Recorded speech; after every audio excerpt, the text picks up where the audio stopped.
ರಾಷ್ಟ್ರಧ್ವನಿ ನ್ಯೂಸ್ಗೆ ಸ್ವಾಗತ. ಕೂಡ್ಲಿಗಿ ಸಭೆಗಳು ಉತ್ಸವಗಳು ಕಾಟಾಚಾರಕ್ಕೆ ಆಗಬಾರದು. ಗೈರಾದವರ ವಿರುದ್ಧ ಶಿಸ್ತು ಕ್ರಮ ಜರುಗಿಸಿ ವೇದಿಕೆಯ ಘನತೆ ಕಾಪಾಡಿ ಸಂಘಟನೆಗಳ ಆಗ್ರಹ. ವಿಜಯನಗರ ಜಿಲ್ಲೆ ಕೂಡ್ಲಿಗಿ ತಾಲೂಕು ಆಡಳಿತ ವತಿಯಿಂದ ಜರುಗುವ ಸಭೆಗಳು ಉತ್ಸವಗಳು ಕಾಟಾಚಾರಕ್ಕೆ ಜರುಗಿಸಬಾರದು. ತುಂಬಾ ಅರ್ಥಪೂರ್ಣವಾಗಿ ಹಾಗೂ ಶಿಷ್ಟಾಚಾರದಿಂದ ಜರುಗಿಸಬೇಕು ಎಂದು ಮತ್ತು ಸಭೆಗಳಿಗೆ ಉತ್ಸವಗಳಿಗೆ ಗೈರಾದ ಇಲಾಖೆಗಳ ಅಧಿಕಾರಿಗಳ ವಿರುದ್ಧ ಶಿಸ್ತು ಕ್ರಮ ಜರುಗಿಸಬೇಕೆಂದು ಸಂಘಟನೆಗಳು ತಾಲೂಕು ಆಡಳಿತಕ್ಕೆ ಆಗ್ರಹಿಸಿವೆ. ಆಗಸ್ಟ್ 1ರಂದು ಪ್ರವಾಸಿ ಮಂದಿರದಲ್ಲಿ ಜರುಗಿದ ಸ್ವಾತಂತ್ರ್ಯೋತ್ಸವ ಪೂರ್ವಭಾವಿ ಸಭೆಯಲ್ಲಿ ಸಂಘಟನೆಗಳ ಮುಖಂಡರು ಮಾತನಾಡಿದರು. ಯಾವುದೇ ಉತ್ಸವಗಳ ಪೂರ್ವ ಸಭೆಗಳಿಗೆ ಹಾಗೂ ಉತ್ಸವಗಳಿಗೆ ಅಧಿಕಾರಿಗಳು ವಿನಾಕಾರಣ ಗೈರು ಹಾಜರಾಗುವುದು ರೂಢಿತವಾಗಿದೆ. ತಾಲೂಕಾಡಳಿತ ನೇರ ಹೊಣೆ ಹೊರಬೇಕಾಗಿದೆ. ಗೈರಾಗುವ ಅಧಿಕಾರಿಗಳ ಸಿಬ್ಬಂದಿಯವರ ವಿರುದ್ಧ ಕಾನೂನು ರೀತಿ ಕಠಿಣ ಶಿಸ್ತು ಕ್ರಮ ಜರುಗಿಸಬೇಕೆಂದು ಸಂಘಟನೆಗಳು ಪದಾಧಿಕಾರಿಗಳು ತಹಶೀಲ್ದಾರ್ ಅವರಿಗೆ ಆಗ್ರಹಿಸಿದರು. ಸಭೆಗಳು ಆಚರಣೆಗಳು ಉತ್ಸವ ಸಂದರ್ಭದಲ್ಲಿ ಶಿಷ್ಟಾಚಾರ ಗಾಳಿಗೆ ತೂರಲಾಗುತ್ತಿದೆ.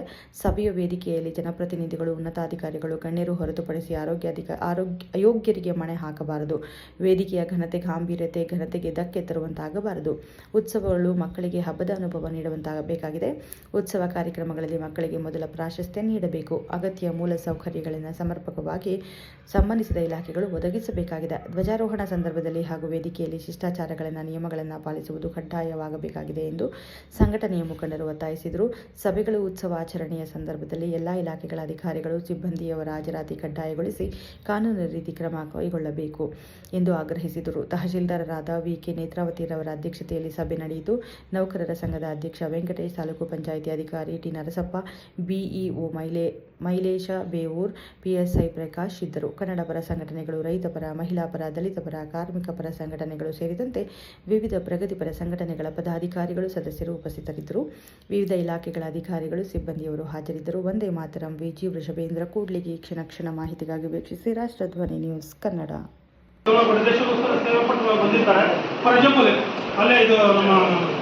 ಅವರಿದು ಹುಡುಗರ ಹತ್ರ ಕುಮಾರಸ್ವಾಮಿ ಅವರು ಡೆತ್ ಆಗಿದ್ದಾರೆ. ಅಲ್ಲೇ ಐಡಿ ಬ್ಲಾಕ್ಸಲ್ಲಿ ಅವ್ರ ಅಜ್ಜಿ ಅವ್ರ ತಾಯಿ ಭಾಳ ವಯಸ್ಸಾಗಿಬಿಟ್ಟಿದೆ ಅವರಿಗೆ.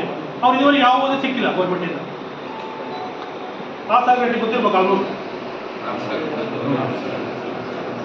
ದಯಮಾಡಿ ಸರಿ ಇವರು ಗಮನ ಕೊಡಬೇಕು ಹೇಳ್ತೀನಿ.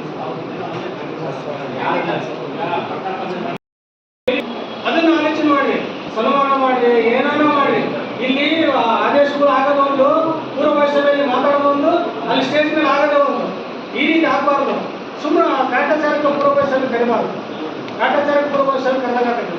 ನಾವಲ್ಲಿ ಮೂಲಭೂತ ಸೌಕರ್ಯಗಳೇನು, ಮಕ್ಕಳ ಭವಿಷ್ಯ ಏನು ಅದನ್ನು ಆಲೋಚನೆ ಮಾಡಬೇಕಾಗಿದೆ. ಈ ಸನ್ಮಾನದ್ದು ವರ್ಷ ಸನ್ಮಾನ ಮಾಡ್ತೀವಿ, ವರ್ಷ ಆಚರಣೆ ಮಾಡ್ತೀವಿ. ಅಲ್ಲಿ ಮೂಲಭೂತ ಸೌಕರ್ಯಗಳೇನೋ ಮತ್ತು ವಿಸಿಟ್ ಮಾಡಿ ಪೂರ್ವಭಾಷೆಯಲ್ಲಿ ಕರೀಬೇಕು. ಅಲ್ಲಿ ಏನಿದೆ, ಏನು ತೊಂದರೆ ಇದೆ, ಏನಿಲ್ಲ ಅಂತ ಕ್ರೀಡಾಂಗಣ ವೀಕ್ಷಣೆ ಮಾಡ್ಬೋದು. ವೀಕ್ಷಣೆ ಮಾಡಿ ಇಲ್ಲಿ ಬರ್ಬೋದು. ಪೂರ್ವಭಾಷೆಯಲ್ಲಿ ಕರೀಬೋದು. ಆ ಪೂರ್ವಭಾಷೆ ಕರೆಯುವ ಉದ್ದೇಶ ಬೇಕಲ್ಲ, ಒಳ್ಳೆ ರೀತಿಯ ಕಾರ್ಯಕ್ರಮ ಆಗ್ಬೇಕನ್ನೋ ಉದ್ದೇಶ ಪೂರ್ವಭಾಷೆ ಕರೀತೀವಿ. ನಾವು ಹೇಳ್ಕೊಂಡಾಗ ಬರ್ತೀವಿ. ಅವ್ರಿಗೆ ಸನ್ಮಾನ ಮಾಡೋದು, ಸೈನಿಕರಿಗೆ ಸನ್ಮಾನ ಮಾಡೋದು, ಅವ್ರಿಗೆಲ್ಲರಿಗೂ ಹೇಳ್ತೀವಿ. ಸನ್ಮಾನ ಯಾಕೆ ಮಾಡೋದು, ಮಕ್ಕಳು ಬಿಟ್ಟ ಮೇಲೆ ಸನ್ಮಾನ ಮಾಡ್ತಾರೆ. ಮಕ್ಕಳು ಬಿಟ್ಟ ಮೇಲೆ ಊರ ಮಾಡ್ತೀವಿ, ಏನಾದ್ರು ಮಾಡ್ತಾರೆ. ಮೊದಲು ಮಕ್ಕಳನ್ನ ಕಳ್ಸೋದು ಕಲೀರಿ, ಆಮೇಲೆ ಸನ್ಮಾನ ಮಾಡಿ ಏನಾದ್ರು ಮಾಡಿ. 7 ಗಂಟೆಗೆ ಹೇಳ್ತಾರೆ ಮಕ್ಕಳು.